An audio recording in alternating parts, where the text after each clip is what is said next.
Et pour démarrer le quotidien challenge, près de 7 milliards décaissés par Talon pour les communales, halte au ping-pong financier du passé entre la Sénat et le ministère de l'économie et des finances grâce au rationalisme du chef de l'État. Réaction de Jacques Ayadi suite à la vaste digression de Gbadamassi. Je préfère lui répondre par le sourire. Le télégramme budget des élections communales et municipales de mai 2020, 6 milliards 993 millions de francs CFA alloués à la Sénat à faire dépassement de fonds de campagne électorale. Lionel Zinsou écope 6 mois d'emprisonnement avec sursis et une amende de 5 millions de francs CFA. On passe au quotidien Libération qui titre manchette organisation des communales de mai prochain. Le gouvernement a largement joué sa partition, plus de 5 milliards déjà débloqués pour la Sénat. Lutte contre le coronavirus. L'exécutif veille au grain. Le meilleur. Organisation des élections communales et municipales de 2020. Le gouvernement va débloquer la bagatelle somme de 6 milliards 93 millions.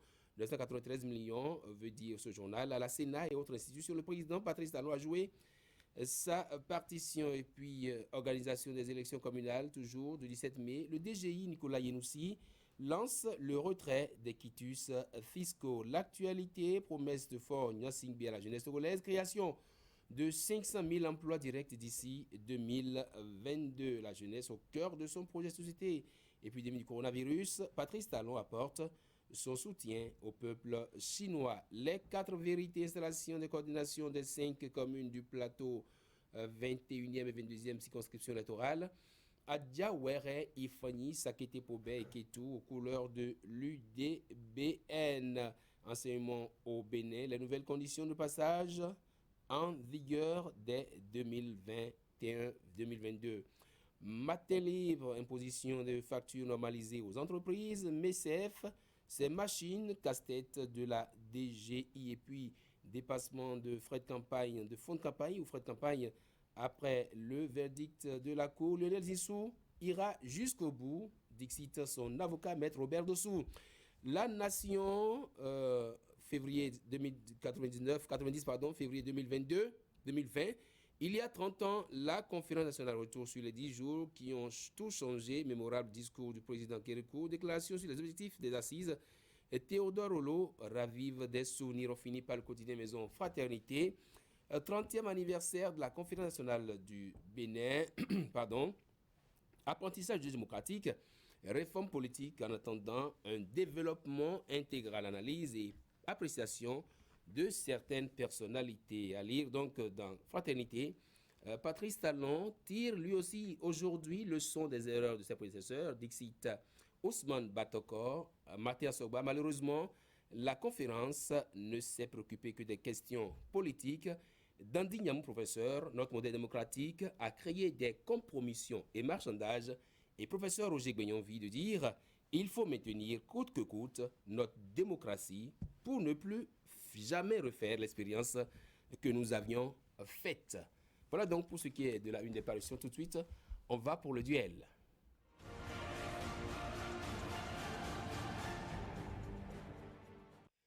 Merci beaucoup à l'équipe de Augustin Vidécon. Je retrouve mes deux débatteurs du jour. Eloge, rebonsoir. Ah oui, bonsoir. Comment allez-vous? Ça va bien. Ça se passe bien. Ça se passe Ça vous très rappelle bien. quelque chose, cette date-là, 19 février? Tout à fait, parce que c'est notre génération.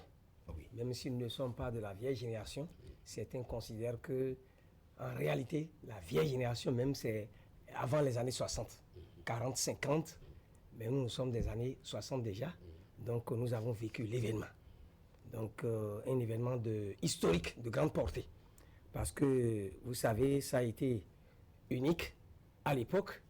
Le Bénin peut être fier d'être le tout premier pays, n'est-ce pas, à faire cette expérience-là. Par la suite, d'autres pays ont suivi, nous ont emboîté le pas.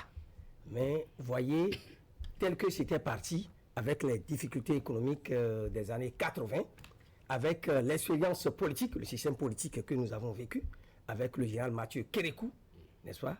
Je ne veux pas revenir sur cette... Le Ouzou Tendant. Et Ouzou Tendant, la révolution populaire, où tout le monde était embarqué. mais avec beaucoup de problèmes à l'époque, parce que c'était bien parti et ça nous donnait beaucoup d'espoir dans la mesure où la série des coups d'État, n'est-ce pas, que nous avons vécu dans les années 60, 70, avec les militaires qui sont toujours au pouvoir, qui vont et qui reviennent, n'est-ce pas, créait une certaine instabilité qui ne permettait pas aux Dahomey d'alors d'aller de l'avant. Pour les plus jeunes que vous, c'est une date à oublier pratiquement. 19 février, ça ne représente rien pour les plus jeunes que vous? Non, c'est pas une date à oublier parce que déjà, l'histoire retient cette date-là. C'est enseigné dans les écoles, même aujourd'hui primaires, dans les écoles secondaires, c'est enseigné.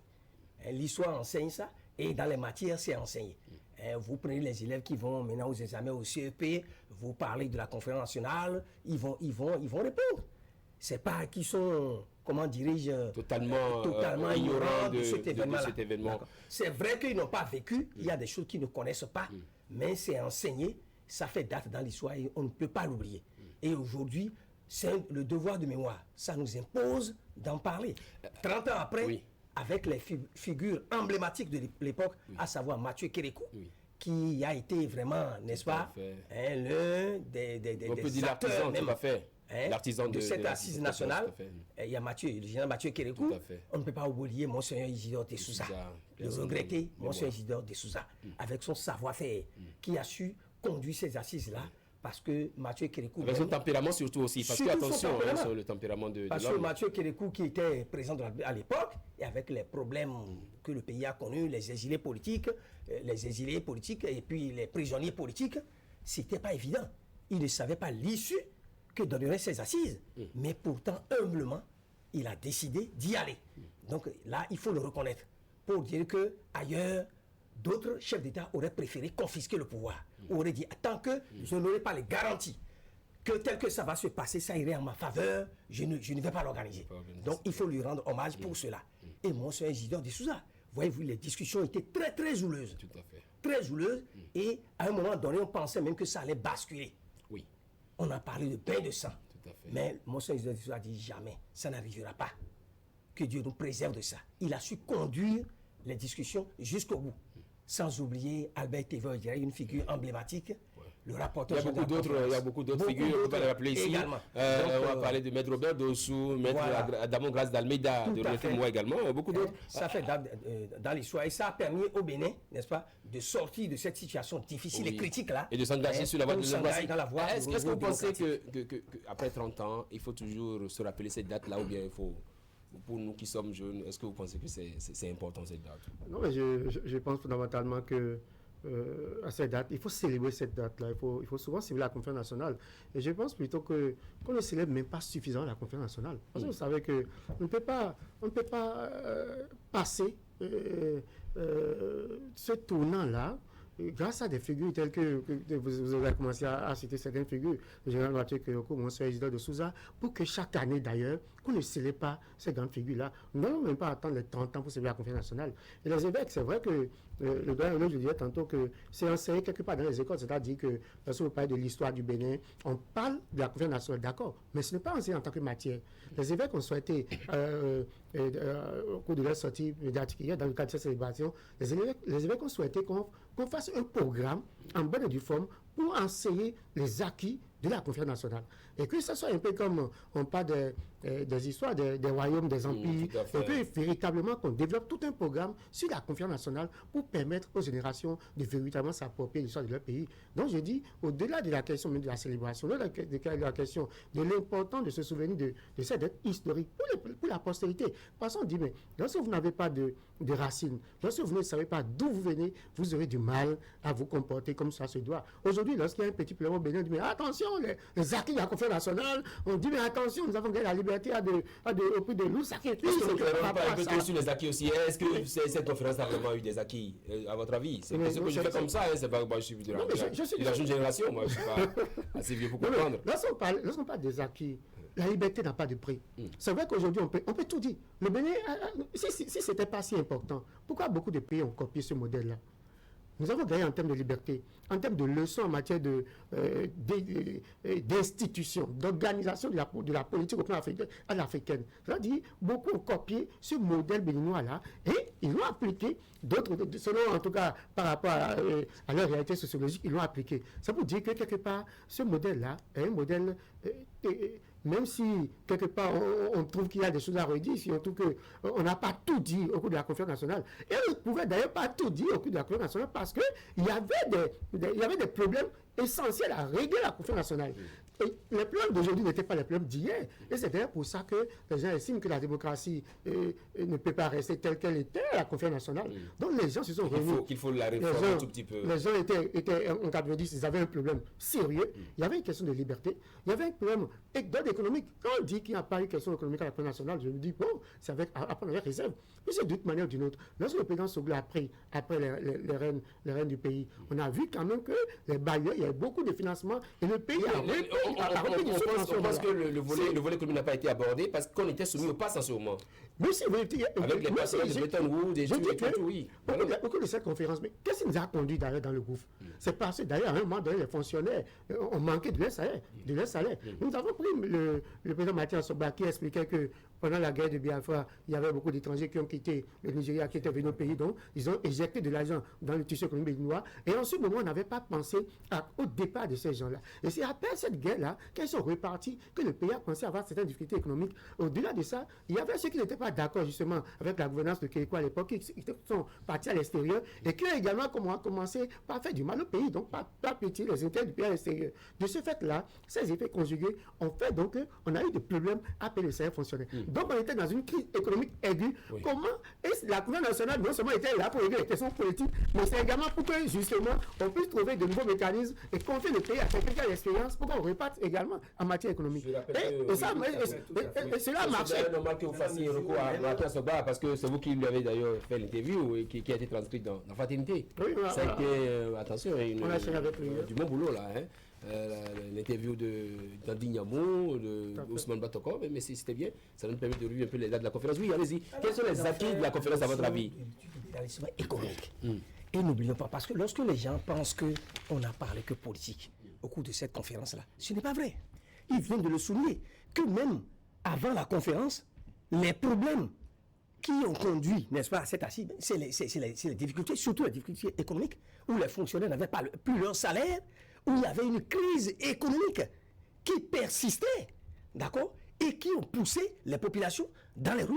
Il y avait une contestation populaire croissante, de jour en jour, croissante, une contestation populaire liée aux difficultés économiques, liée à la pauvreté qui s'agrandit, hein, liée aux problèmes, à la morosité à tous les niveaux.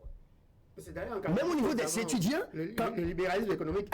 Et si on n'a pas parlé de l'économie, si on n'a pas pensé à l'économie, pourquoi ce choix-là? C'est plutôt que les grèves a été décrété en fait, que ça n'a pas été bien mûri. C'est ce qu'on pense. Ce libéralisme économique a été décrété. On ne peut pas le décréter, mais d'une manière ou d'une autre, c'est parce qu'on a pensé les mots. C'est parce qu'on s'est dit le tout État n'avait pas prospéré. C'est parce qu'on a dit que le régime marxiste-léniniste qui pensait que l'État devait être présent partout, qu'on ne devait pas ouvrir l'économie au secteur privé, que ce modèle-là, ce modèle économique avait échoué. Et lorsque ce modèle échoue, on prend maintenant l'option du libéralisme économique. Donc déjà, c'est parce qu'il y a un diagnostic qui a été posé. Donc on ne peut pas nous dire aujourd'hui que, je suis d'accord qu'on n'a pas parlé essentiellement d'économie, mais on ne peut pas nous dire qu'en 90, il n'y avait pas eu une option économique qui a été quand même choisie. Le diagnostic a été fait. Maintenant, on peut dire que dans la suite, les années qui ont suivi, les décennies qui ont suivi, est-ce que ces acquis-là ont été véritablement préservés? Est-ce que ça a pu ouvrir la porte sur une croissance économique du Bénin? Puisque après tout, à côté des acquis majeurs, le pays a gagné d'abord en restauration de dialogue. Est-ce que c'était vraiment le cas pour vous qui avez vécu un peu, même de votre position, cette conférence nationale? Oui, nous ne pouvons pas dire que ça a été la panacée. Dans la mesure où ces acquis dont nous parlons, et la démocratie apaisée participative, l'état de droit, le pluralisme et la séparation des pouvoirs, tout ça là, et je peux dire que ça n'a pas été respecté tout au long du processus. D'accord? Mais nous n'avons pas eu de crise majeure, d'incidents majeurs au cours des élections qui ont débouché sur la violence qui ont débouché sur la guerre civile comme nous l'avons vécu dans certains pays. Donc je peux dire qu'un pas a été fait, mais il reste qu'il y a des faiblesses, des insuffisances qu'il faut pouvoir corriger. Alors, ça, il faut le reconnaître. Renseigne un peu sur le contenu de l'interview. Batakor Ousmane, il dit toujours, Patrice Talon tire lui aussi aujourd'hui leçon des erreurs de ses prédécesseurs. Qu'est-ce qu'il veut dire en disant ça? Pour nous qui n'avons pas eu le temps de lire toute l'interview qu'il nous a accordé. C'est vrai que de quoi il est question. Le président Batakor estimait que, parce que nous avons posé la question de savoir, est-ce qu'aujourd'hui, avec les réformes, notamment la révision de la Constitution, la réforme du système partisan, est-ce qu'on peut dire toujours que la démocratie est telle que pensée par les pères fondateurs en 90? Et c'est là qu'il expliquait qu'on ne peut pas forcément dire que la démocratie est telle que pensée par les pères en 90 parce que les sociétés évoluent. Je le disais tantôt, les contextes aujourd'hui, les problèmes que nous avons aujourd'hui, ce n'est pas ces problèmes-là que le pays rencontrait en 90. Donc aujourd'hui, les peuples évoluent. Et par rapport aux réalités, les gens doivent pouvoir s'asseoir et à chaque fois réajuster.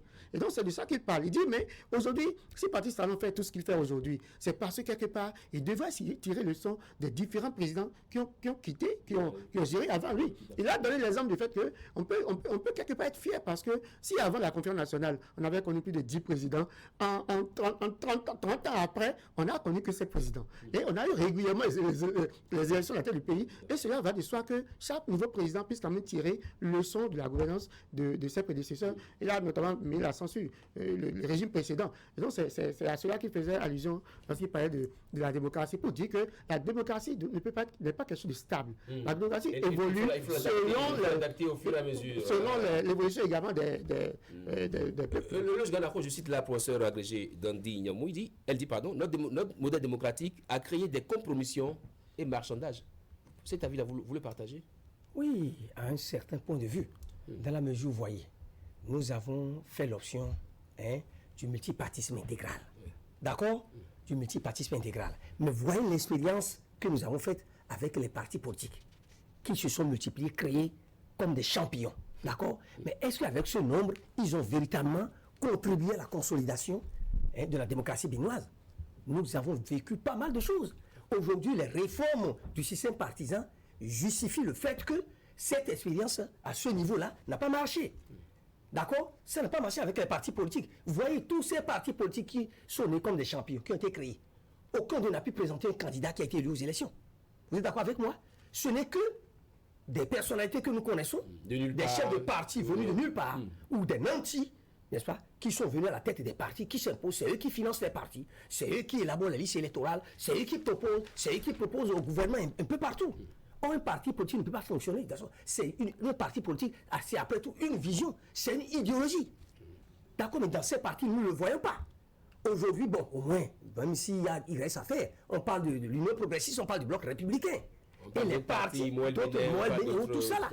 Donc, il faut une référence, une idée qu'on défend, une idée qu'on soutient. Et c'est tout un parcours. Est-ce que finalement la réforme du système partisan... Et là où je suis aussi d'accord, là où je suis aussi d'accord, c'est que nous sommes partis de la conférence nationale, n'est-ce pas, pour renaître. Nous parlons de renouveau démocratique. Dans la mesure, non seulement il y avait l'instabilité politique, mais il y avait aussi les problèmes économiques. D'accord? Même avec le renouveau démocratique, si réellement la marche est très bonne, nous devons avoir une croissance économique digne du nom. Mais voyez, vous êtes d'accord avec moi qu'avant l'arrivée du président Talon, nous continuons de déplorer les pratiques de détournement de fonds, les pratiques de corruption. Oui. N'est-ce pas? Vous êtes d'accord avec moi? À côté des problèmes que nous avons vécu avec les partis politiques, le détournement, ça a pris un pas sérieux. Alors que nous sommes partis et avec la transition, avec l'arrivée du président, la transition conduite par le Premier ministre Nicéphore Soglo, et qui à l'époque disait, nous allons faire rendre gorge aux pilleurs de l'économie nationale. Est-ce que finalement, ça va être finalement la tâche noire de la démocratie? Parce que au temps fort de la révolution, ne voulait pas qui voulait. Attention. Et évidemment, ne voulait pas qui voulait, mais ça ne pouvait pas prospérer dans la mesure où l'État parti, d'accord, le parti de la Révolution populaire du Bénin, c'est la pensée unique. Tout à fait. Or, avec cette pensée unique-là, ça ne permettait pas une prospérité. Parce qu'il y a une minorité qui dominait l'appareil de l'État, qui s'imposait. Donc, à l'époque, également, il y avait la corruption, il y avait le clientélisme. Il faut maintenir la démocratie coûte que coûte pour ne plus jamais refaire l'expérience que nous avions faite par le passé. C'est Guyovi qui l'a dit, professeur Roger Guyovi qui l'a dit. Ça dit que la révolution n'a produit que des des effets Non, du tout pas, néfastes, non, mais négatifs pour du tout le pas, pays. du tout pas. C'est vrai qu'il y avait beaucoup de choses, notamment en question de patriotisme, en question de l'amour de la patrie, comme on le dit. L'amour de la patrie. Et ça me rappelle encore cette anecdote-là, quand on voyait le drapeau se hisser au mât, on devait se tenir sur sa moto debout et attendre d'abord qu'on finisse d'exécuter l'hymne national. Aujourd'hui, le drapeau est hissé, mais le gars, bon, il peut être sur son WhatsApp, patron, le drapeau. Oui, allez-y. Non, mais il disait tantôt que la question de la corruption, c'est pas... C'est l'homme, tout simplement. Et le doyen le disait tantôt, même au temps de la Révolution, cette minorité, en tout cas ceux-là qui se disaient qu'ils sont du parti populaire, Parti de la Révolution populaire. Du PRPB, mais ceux-là qui étaient quand même dans les bonnes classes du régime, mais c'est la coulée douce. Ils pillaient les ressources. Et nous, eux aussi, ils ont contribué à ce que nous avons conduit, ce qui nous a conduit finalement à la confiance nationale. Et j'ai souvent envie de dire, comme le professeur Joël Domaine, pour dire que la question, ce ne sont pas les lois. La question, ce sont d'abord les hommes. Vous avez beau avoir tout ce que vous voulez comme arsenal juridique, si les hommes ne sont pas disposés, ils ne pourront pas, de toute façon, ce sont les hommes qui sont appelés à appliquer les sanctions qu'il faut, qui sont les hommes qui sont appelés à gérer les ressources qu'il faut. Aujourd'hui, nous avons fait la réforme du système partisan, mais en combien de mois, et nous sommes déjà à 13 partis politiques. 13 partis politiques, si je suppose que c'est 1 an, en 10 ans, nous avons finalement peut-être 130 partis politiques. Est-ce qu'on va revenir après, puis on va faire 30 ans après la Convention nationale pour déplorer le fait d'avoir 200 partis politiques? Si aujourd'hui, les gens continuent quand même de créer des mouvements, de créer des partis, au lieu de rester dans la dynamique de la réforme du système partisan, pour dire, attention, nous avons quitté tel niveau, et nous avons déploré ce fait-là, et aujourd'hui, nous avons pensé au grand regroupement. Mais nous avons commencé aujourd'hui, quand vous entendez certains partis, après la réforme du système partisan, certains partis, on parle de quoi, de flammes, de je ne sais quoi, nous avons repris nos vieilles habitudes. Et c'est pour ça d'ailleurs que... L'appellation, on est parti du multipartisme intégral à un système plus réformé. C'est pour ça que je rejoins... Transformation politique au Bénin aujourd'hui. Aujourd'hui, après combien de mois, je ne sais pas la attendons 20 ans pour voir maintenant combien de partis nous aurons en 20 ans. Puisque nous venons de faire la réforme partisane. C'est pourquoi il dit, comme le président Ousmane Batoko, il disait c'est trop tôt pour aujourd'hui apprécier les réformes. C'est pourquoi c'est trop tôt pour dire que... Un mot rapidement, on va passer à autre chose très rapidement. Mais c'est trop tôt, il faut le reconnaître, mais c'est déjà un pas. Également, il faut reconnaître l'effort. Je ne veux pas seulement jeter des fleurs au gouvernement du président Patrice Talon. C'est vrai qu'ils font partie des principaux artisans, d'accord? À part le président Patrice Talon, il y a bien d'autres également qui ont contribué déjà à ce début de réforme que nous avons vu. Mais ce qui est déjà important est que nous passons de plus de 200 partis politiques déjà à 13 aujourd'hui. Bon, et lorsqu'on disait 200 partis politiques, ce n'était pas des partis politiques réellement dignes. Vous voyez, parce que l'animation de la vie politique, on ne voyait pas à leur niveau. Ils ne jouaient pas leur rôle. On ne le voyait qu'avec des gens. C'est déjà bien. Et puis l'autre chose également est que c'est une nouvelle expérience. Donc il faut attendre les élections municipales communales qui auront lieu bientôt et la présidentielle pour voir les résultats. Quel est le niveau de vie de cette formation politique? Oui, c'est bien ça. Avec les commissions posées par la loi. On était récemment à une rencontre de la SEDA, une rencontre avec les partis politiques. Et là, j'ai le parti politique qui dit, non, mais si mon parti ne va pas à une élection, mais je peux quand même faire campagne électorale. Parce que justement, on veut entretenir nos vieilles habitudes, aller voir d'autres partis politiques pour dire, bon, nous ne sommes pas candidats, mais on veut faire campagne. Le marchandage, ils ont compris, ils n'ont pas aux élections. Ils ont des raisons bien fondées pour ne pas y aller. C'est mieux que d'avoir 0,01% pour dire que bon, quand même, candidat malheureux, c'est quand même... Les chiffres décimaux, on n'en veut plus. 0,000. Ok. On va passer un peu à cette actualité liée au communal. Tout à fait. La Sénat qui se tape. Tenez-vous tranquille. 7 milliards, ce n'est pas peu, 7 milliards. Écoute, ce n'est pas l'énormité, le montant. C'est 7 milliards. Ce qui m'intéresse, moi, ce qui m'intéresse, c'est déjà le fait que nous avons l'assurance que ils auront les moyens financiers qu'il faut pour organiser les élections. Parce qu'il y a quelques jours, le corps électoral a été convoqué pour le 17 mai. C'est déjà un bon signe. Parce que par le passé, nous avons vécu des situations terribles où la date des élections, même, c'est tout un problème. C'est tout un problème. Et lorsque vous n'êtes pas fixé sur la date des élections, vous ne pouvez pas être sûr qu'il y aura élection. C'est tout un problème. C'est heureux qu'aujourd'hui, c'est clair au niveau de tout le monde, nous connaissons la date des élections. Le budget des institutions, les moyens financiers qu'on doit mettre à la disposition des institutions, que l'État ait conscience de cela. Parce que tu viens de le dire, Yaman vient de le dire tout à l'heure, par le passé, il y a eu des problèmes entre le ministère des Finances et la Sénat. Tout à fait, la Sénat. On a dit, la commission électorale la Commission nationale autonome. Autonome. Vous avez autonome. Elle est autonome sur le plan financier. Elle ne l'est pas, puisqu'il faut forcément que le ministre des Finances. C'était des problèmes. Il faut que le ministre des Finances lui donne un peu de sous. Le ministre des Finances refusait ou empêchait. En fait, c'est une commission autonome, mais sa respiration est tenue par le ministère des Finances. Cette prise de conscience, c'est une bonne chose. Et que nous ayons des élections à bonne date, c'est bien. Rapidement, un mot, on va finir. On ne pourra pas avoir de le troisième sujet, on y va. Oui, sur les 7 milliards que se tape la Sénat. C'est vrai, la Sénat et d'autres institutions, mais bon, c'est la Sénat quand même qu'on voit tout de suite. Je crois que la Sénat doit redorer le blason de l'institution dans le cadre de ces élections. Vous savez ce qui s'est passé lors des dernières sessions législatives. Donc, je dis que le financement est là, mais il faut aujourd'hui que la Sénat quand même puisse rassurer. Parce que c'est très important, notamment à cause de la présidentielle qui pointe dans quelques mois juste après les élections communales. Donc, la Sénat a un rôle essentiel à jouer. Rassurer les acteurs politiques, rassurer de ce que les choses se passeront autrement que lors des dernières élections législatives. Donc je crois que c'est le défi principal. On a beau avoir les moyens et on peut ne pas réussir. Même nous souhaitons du succès au président Manuel Tchando. Tout à fait. Nous espérons que qui est déjà plus dur. Merci beaucoup à vous, cher monsieur. Merci d'être passé. C'était le duel. Merci.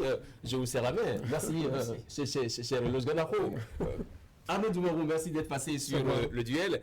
Deux rendez-vous après donc la fin d'information, le grand oral qui reçoit pour vous Claude Zokli, acteur politique, conseiller spécial du président du Mouel. Béni avec lui un tour d'horizon de l'actualité politique nationale. Notre invité dira un mot sur les préparatifs du Mouel Bénin pour ce qui est des communales et municipales. Après lui, nous ferons un tour sur la toile avec Paul Ouaounou aux commandes. Je vous invite à suivre dans quelques instants Point Média.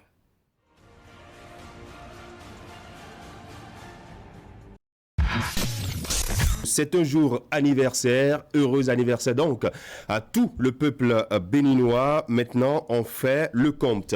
Il y a 30 ans, ce 19 février, que s'ouvrait à Cotonou la conférence nationale des forces vives de la nation. Oui, 30 ans, ce jour que de braves femmes et de braves hommes se sont retrouvés suite à la convocation du feu président, général Mathieu Kérékou, pour tenter de sortir le Bénin d'une profonde crise politique, économique et sociale, ouvrant ainsi notre pays à la démocratie et au multipartisme. Fraternité qui consacre cette page note que le 19 février 1990, c'était entre peur et espoir. La conférence des forces vives de la nation s'est ouverte au PLM Alédio de Cotonou et 2 semaines après, le rêve de grandeur pour un Bénin non seulement démocratique mais économiquement solide s'est installé. Le budget général des consultations électorales adopté à l'issue des travaux intègre toutes les nouvelles dispositions du code électoral et s'établit à la somme de 6 milliards 993 millions 528 200 francs CFA. La promesse climatique du programme des Nations Unies pour le développement prend corps au Bénin. Le Bénin, retenu pour être pays pilote de l'initiative 1.5 lancée le 13 février dernier à New York. Il s'agit là d'une action climatique plus audacieuse qui vise à toucher le plus grand nombre de populations sur les effets néfastes des changements climatiques. Et pour le top de cette vaste campagne de sensibilisation, c'est la communauté universitaire qui est mobilisée. Les acteurs du secteur financier et de la microfinance ensemble pour réfléchir sur l'importance de l'inclusion financière dans le système économique béninois. Il s'agit de la tenue de l'atelier de sensibilisation des acteurs sur les nouveaux enjeux de l'inclusion financière. Une sensibilisation organisée par la Direction générale de la microfinance du ministère des Affaires sociales et de la microfinance. Ceci dans le cadre du projet d'appui au développement, à la professionnalisation et à l'assainissement de la microfinance à Dapami. La cité lacustre de Soava était confrontée il y a quelques années à la problématique liée à la couverture vaccinale, l'hygiène et l'assainissement. Et comme solution à ce problème, l'initiative vaccinale décentralisée a été mise en place dont la phase pilote prend en compte les communes de Soava, Aboumey-Calavi, Cotonou, Savalou et Banté. Le projet a démarré depuis 2016 et après 4 ans de mise en œuvre, l'heure est au bilan. C'est ce qui justifie la tenue de ce forum ce mardi à la Maison des Jeunes de Soava. L'initiative vaccinale décentralisée a eu un impact majeur sur la population. Il y a plus de 4000 enfants qui ont reçu leur volet numéro 1. Il y a plus de 120 000 femmes qui ont été référées dans les centres de santé, à la zone sanitaire, à Lomel, etc. Il y a plus de 200 enfants et autres patients que nous avons référés avec les barques UNICEF. Accueillis en liesse par les apprenants du CEG Toribocito Centre, la délégation de l'entreprise Eau, Technologie et Environnement, productrice de l'eau minérale Pipa, est également génitrice de ce module de 4 salles de classe plus cabine de latrine et lave-mains. Par ce geste, Christian Mondianayi et ses partenaires viennent concrétiser leur volonté d'œuvrer à l'épanouissement des enfants et au développement de la commune de Toribocito. Dans la suite et à la Cour d'appel de Cotonou, le matinal rapporte que 4 ans d'inéligibilité sont retenus contre l'ancien candidat à la présidentielle de 2016, Lionel Zinsou. Nouvelle expression confirme pour écrire que Lionel Zinsou est condamné à 4 ans d'inéligibilité. Sous le titre Lionel Zinsou reconnu coupable en appel, Bénin Intelligent écrit et explique que la Cour d'appel de Cotonou a rendu son verdict le mardi 18 février dans le dossier de faux et de dépassement de fonds de campagne électorale.